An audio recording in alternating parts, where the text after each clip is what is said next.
Hey guys, hope everybody's doing good today. I often get asked questions about how we get our stones so bright, and whether we highlight stones. And the answer is yes. Most stones that we do highlight. And today we're going to talk about highlighting those stones. So here we have a stone that hasn't been highlighted yet. You can see that it's a pretty good engraving, pretty bright, but it isn't as bright as you'd like it to be. And one thing about a stone that isn't highlighted is if you get it wet, you notice you'll kind of lose your lettering there and your design. Kind of hard to see. Not everybody's going to go look at a stone in a cemetery in the middle of the rain, but you'd be surprised. So today we're just going to talk about the process that we take to highlight a stone and what we use to do so.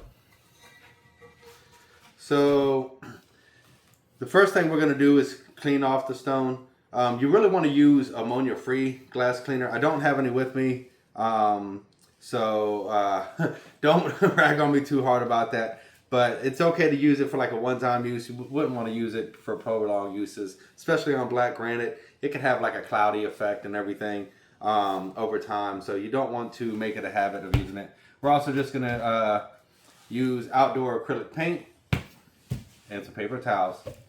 Pretty simple. So the first thing, like I said, we're going to do is we're going to clean the stone. We're just going to spray it. We're just going to wipe it down. Make sure we get everything clean on it.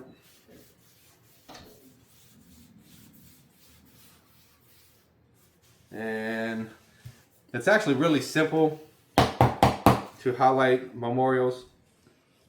So you don't even have to wait for the stone to to dry. Go ahead and just drop you some outdoor acrylic paint on it.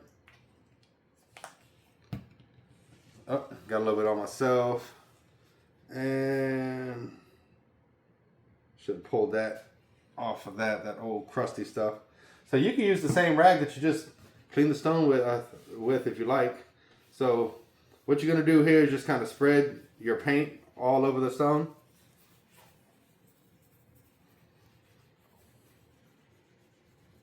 I like to go in a circular motion to try to get down into the grains. You see we got quite a bit of paint on here, but that's okay. So just keep on going.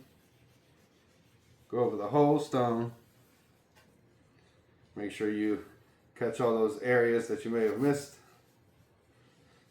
Once you get back to where you started, go the opposite direction.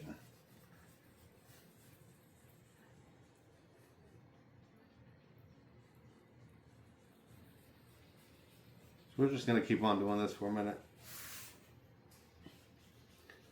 The goal right now is just to make sure that we're getting the paint into all those exposed crevices after engraving it.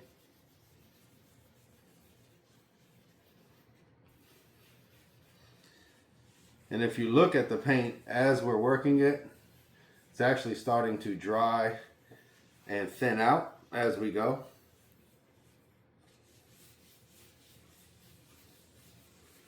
So just keep on working it in there.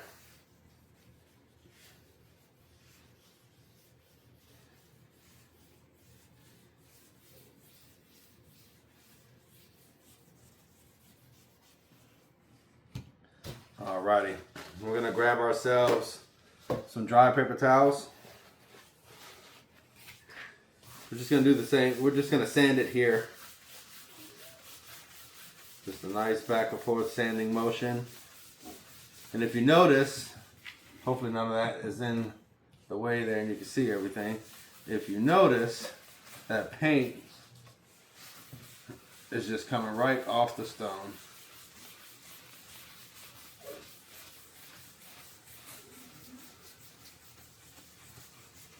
So you're just going to go over it, the whole stone. flop it over. My dogs are starting to fuss at me. They're outside for this video. So if you hear them starting to fuss at me in the background, I do apologize. Yep. So we just fold the paper towel over. Get ourselves a nice clean piece that's nice and dry. And you see that paint's just coming right out of there for us. It's not too difficult. You know, I have muscular dystrophy myself. So, you know, if I can sit here and work that paint without an issue, then it's a pretty safe bet to say that you should be able to do so as well.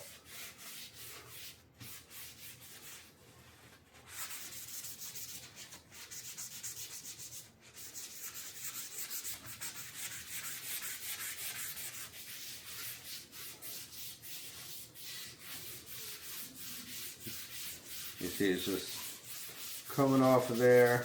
Just take your time with it. You don't really even have to push down on it too hard. Let the paper towel do the work.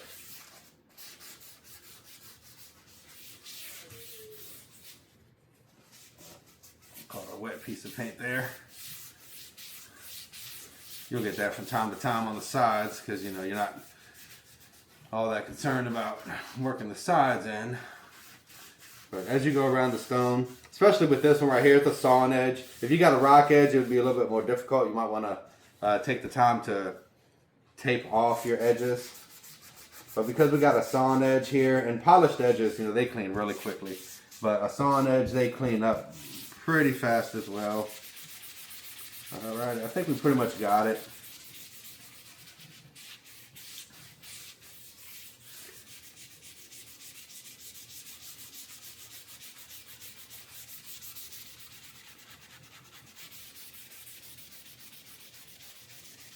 Just go back over the fine areas that looks like I may have possibly missed. You see, I get messy when I do it. Maybe you want to wear gloves. I've already got red dye on my fingers anyway.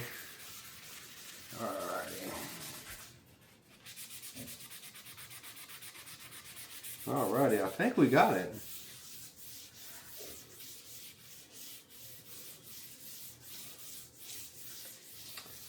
So, and if you want to take it a step further, I don't have any with me here right now, but if you want to take it a step further, especially a stone like this, you can put some a clear coat on it for prolonged protection. You know, if it's going to be an outdoor memorial, which most of the time these granite pieces are going to be, like I said, you could drop some clear coat on it, and that'll really prolong the life of it. Hold it up for you guys. And there you have it. Pretty simple process. Overall, you know, it's not too bad. You'll just want to check your edges in the end. You know, like I said, with me, I get pretty darn messy. You can take the time to tape them off if you want to. Me, I don't really worry about that too much. Most of the stones that we do, they're going to go sit in a garden anyway. So the sides are going to be covered. Yep. So, there you have it. Hope that was valuable to you guys. If you found value in this video, do us a favor. Leave us a comment. Shoot us a subscribe, and you know, catch us again on the next one. All right, folks, have a good one.